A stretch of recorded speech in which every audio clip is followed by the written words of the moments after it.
صاحب في التراب. السلام علیکم ورحمت الله.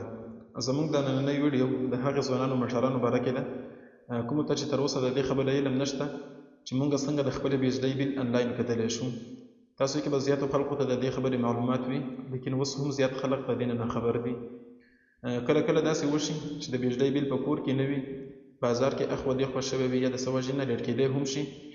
بیا زیات ملګري پریشانه وي چې یار اوس به څه کېږي، څه به کوو، بیل به څنګه داخلوو. نو دا څه د پریشانۍ خبره نه ده، ولې چې تاسو په خپل کور کې ناست د خپل موبایل په ذریعه باندې خپل بیل انلاین کتلی شئ.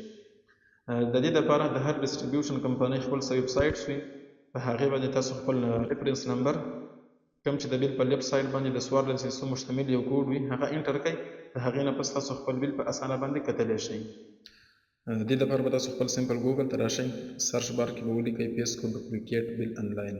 اولنی کوم ویب سایټ راشي دې باندې به کلیک کړئ، خپل ریفرنس نمبر به انټر کړئ، دې نه پس به تاسو ته خپل بیل شو شي. دې سره سره بله یو خبره، د بیل د داخلېدو خپل څه مقدار وي، مطلب 6 ورځې. د هغې نه چې کله بیل لیټ شي بیا ورسره څه سیوایي چارجز هم ایډ کېږي. زیاتره کسان کور کې نه وي یا څه د مصروفیاتو د وجې نه ورته ټایم میلاو نه شي، نو د دغې چارجز نه د بچ کېدو دپاره تاسو خپل بیل د ایزي پیسه یا د ډیس کیش په ذریعه باندې انلاین هم داخلولی شئ په خپله باندې. امید دی چې ویډیو به مو خوښه شوې وي. د داسې معلوماتي ویډیو دپاره زموږ د پیج فالو کړئ. خپل ځان ډېر خیال ساتئ. د الله په امان. شکریه.